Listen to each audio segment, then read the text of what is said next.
Hi guys, good morning. Nandito kami ngayon sa Manila. Papunta kami ng Bacoor, Cavite para ihatid yung mga gamit na pinick up namin kanina sa Valenzuela. Yan. Naiwan pa nga yung ID ko dun sa subdivision dun sa Valenzuela kaya siguro mamaya pag may booking kami doon malapit, balikan ko yung ID ko kasi government ID pa naman siya kaya dahil sa panahon ngayon ang hirap kumuha ng government ID, sobrang tagal bago nila ilabas yung ID.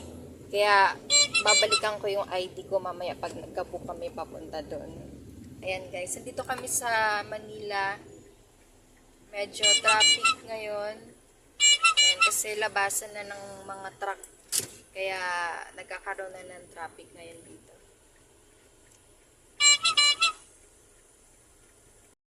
Hi guys, nandito kami ngayon sa tulay sa Manila.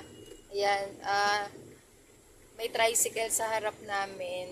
Napansin ko lang guys dito sa Manila parang 'di ba dapat ang mga tricycle bawal siya sa mga main road, highways. Pero napansin ko lang dito sa Manila kahit highway o main road, ang daming tricycle. Katulad niyan. Ayan, siraan pa ata sila. Hey guys, nandito kami ngayon sa Dangwa. Dito yung bilihan ng mga bulaklak. Ang dami ng bulaklak ngayon kasi malapit na yung Valentine's Day. Kaya mabili na naman at marami na naman tao dito ngayon sa Dangwa.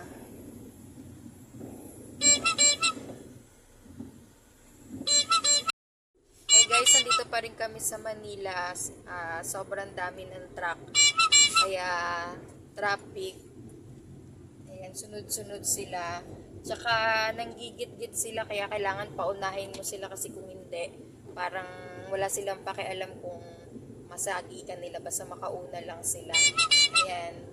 Yan, kaya pinaunan na namin sila. Guys, andito na kami ngayon sa Coastal Road.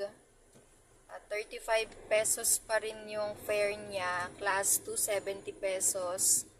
Class 3 niya, 104 pesos. Hindi pa rin nagbabago yung presyo niya pala guys kasi akala ko nagtaas dahil matagal na rin bago kami dumaan dito. Yung huling daan namin dito. Ayan. Maganda pa rin dito sa coastal guys, malawak. At saka hindi masyadong marami yung mga sasakyan na dumadaan.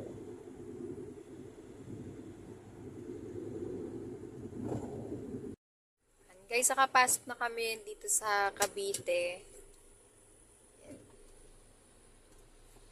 Stoplight lang kaya traffic. Pero hindi na masyadong matraffic ngayon dito sa Cavite guys. Di katulad dati. Nakakatakot yung truck. Hirap talaga pag may kasabay na truck kasi ganyan sila magmaneho. Laki ng dala nilang sasakyan pero parang wala silang pakialam kung may masagi sila. At saka mahilig din silang manutok sa likod.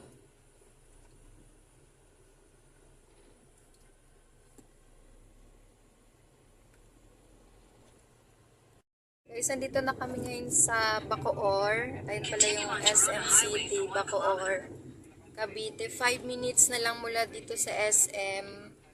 Mararating na namin yung drop-off area. Medyo, ayan, ang daming jeep dito sa tapat ng SM. Ganito pa lang itsura ng jeep dito sa Cavite guys. Hindi siya yung traditional jeep. Para siyang minibus. Ganyan ang mga jeep dito. Ayan. Luma na siya pero maandar pa naman. Yan, ang daming jeep dito guys. Parang mga minibus ang itsura niya kaya ang cute. Tapos iba-iba ng design yung nilalagay nila sa minibus.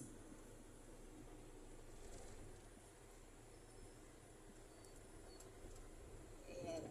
Kaya lang hindi siya aircon kasi nga luma na siguro yung minibus na yan na ginagawa nilang jeep dito sa Cavite.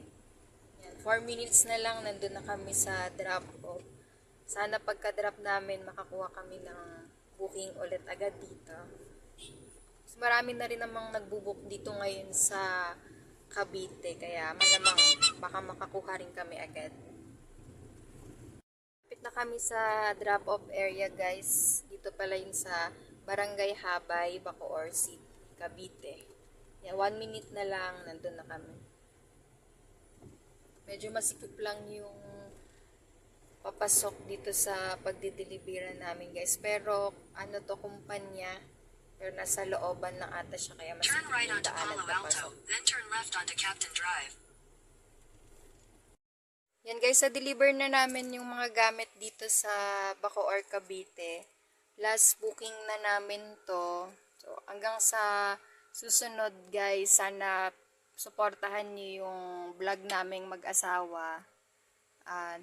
Nakapark lang muna kami dito, pahingang konti, tas maya maya alis na kami. May nakapark pala dito sa harap namin na Nissan Terrano. Maganda pa rin siyang sasakyan. Yan. Thank you guys for watching. Please don't forget to like, share, and subscribe to our YouTube channel. And follow us on Facebook, Team Vlogmas. God bless guys.